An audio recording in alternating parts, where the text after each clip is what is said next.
Hello friends, कैसे हैं आप सब लोग। I hope you all are fine.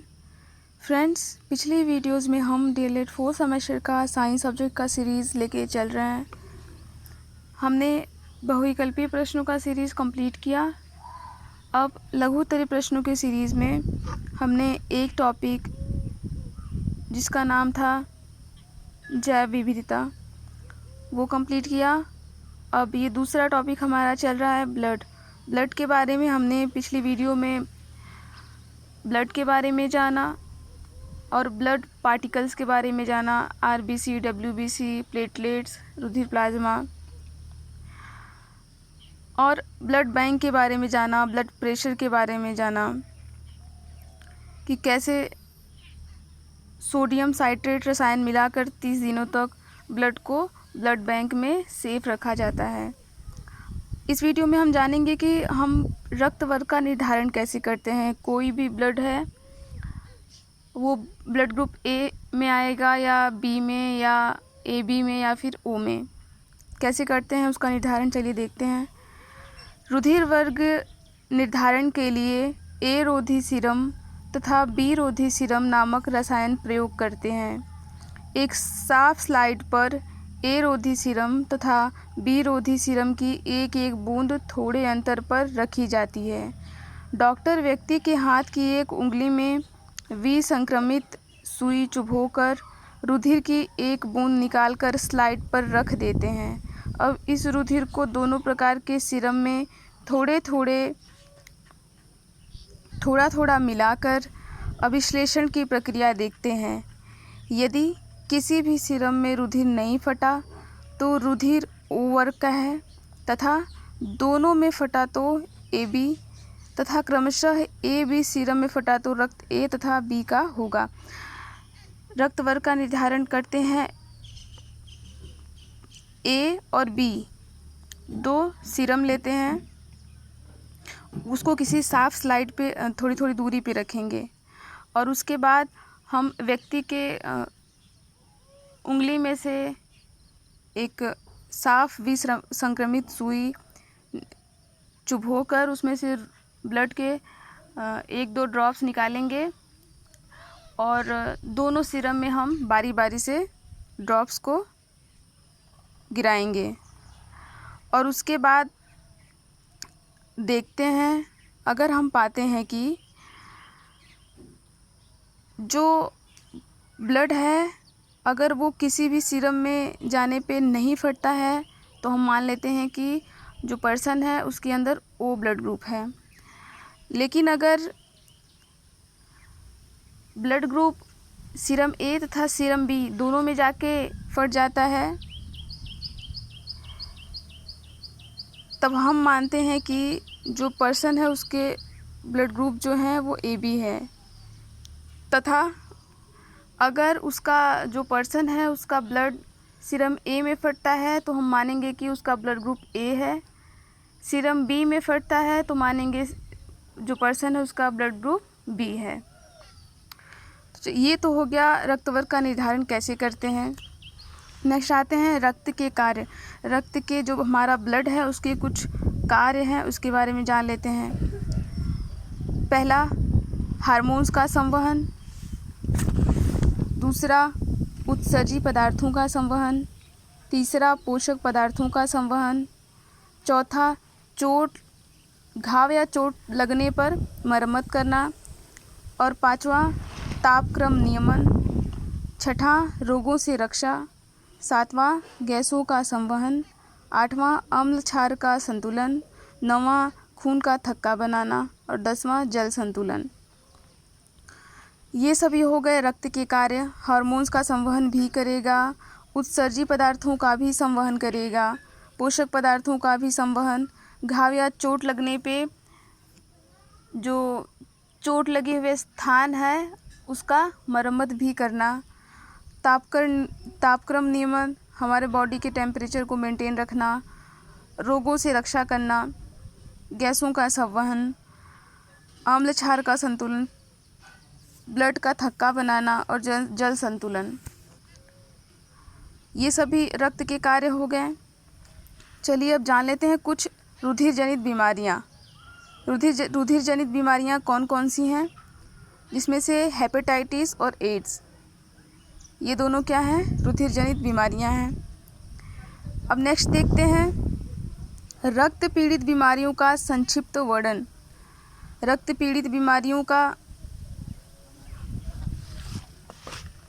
अगर हम बात करें तो वो हो गया एनीमिया या रुधिर क्षीणता, दूसरा पॉलीसाइथीनिया या बहुलोहिताणु, तीसरा ल्यूकीमिया या अधिश्वेत रक्तता।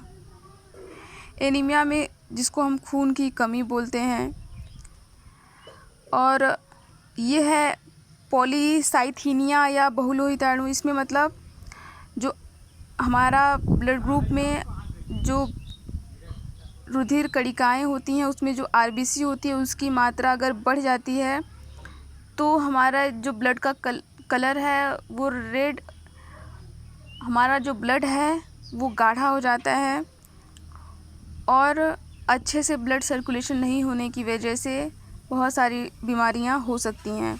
तो आरबीसी की अधिकता से पॉलीसाइथीनिया नामक डिजीज़ हो जाता है। ल्यूकीमिया या अधिश्वेत रक्तता, आरबीसी की मात्रा बढ़ने से पॉलीसाइथीनिया नामक डिजीज़ होता है, और डब्ल्यूबीसी की मात्रा बढ़ने से अधिश्वेत रक्तता या ल्यूकीमिया नामक डिजीज़ हो जाता है। ल्यूकीमिया जब प्लेटलेट्स घटता है तो डब्ल्यूबीसी की मात्रा बढ़ जाती है, और डब्ल्यूबीसी की मात्रा बढ़ने से हमारी जो रुधिर नलिकाएं होती हैं उनमें काफ़ी प्रेशर दबाव पड़ता है और उनमें सूजन आ जाती है, जिसकी वजह से व्यक्ति को बहुत तेज़ बुखार हो जाता है और कभी कभी उसकी डेथ भी हो सकती है। अब एनीमिया के बारे में यहाँ पे लिखा है, देख लेते हैं। हीमोग्लोबिन की कमी के कारण आरबीसी के कारण या खून की कमी जिसको हम बोल सकते हैं उसको एनीमिया बोलेंगे। बहुलोहिताणु मतलब लाल रुधिर कणिकाओं की संख्या बढ़ने की दर तीव्र हो जाने के कारण हृदय पर जोर पड़ता है तथा रुधिर के गाढ़ा हो जाने के कारण रुधिर वाहिनियों में इसका बहाव धीमा हो जाता है।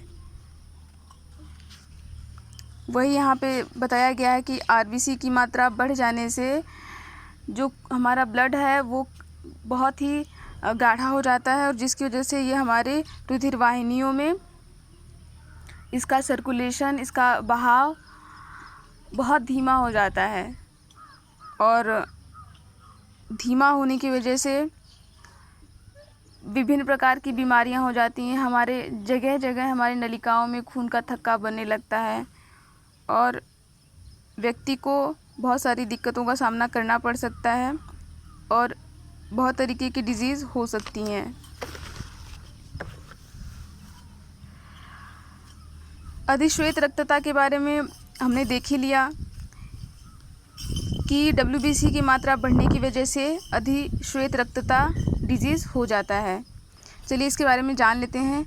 यह अस्थि मज्जा तथा लसिका ऊतक का कैंसर रोग होता है। इसमें श्वेत रुधिराणुओं के बनने की दर के अत्यधिक बढ़ जाने से रुधिर में इन रुधिराणुओं की संख्या बढ़ जाती है।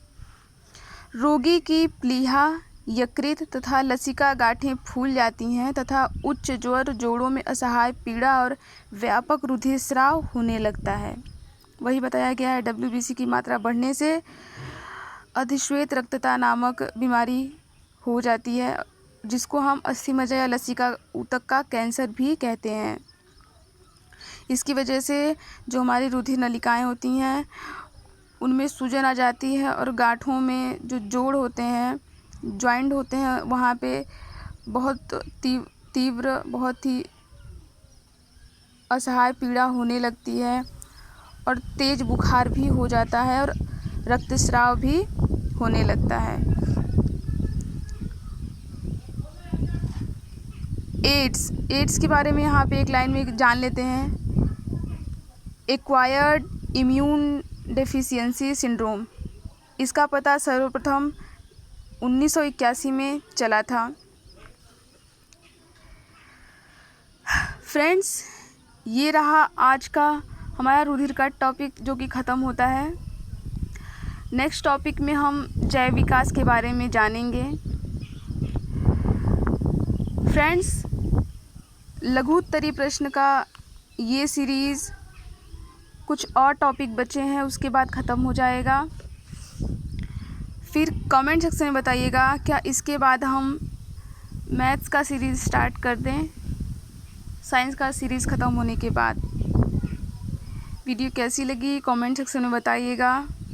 अच्छी लगी तो लाइक करिएगा, शेयर करिएगा और चैनल को सब्सक्राइब करिएगा। Please take care, have a nice day, thank you.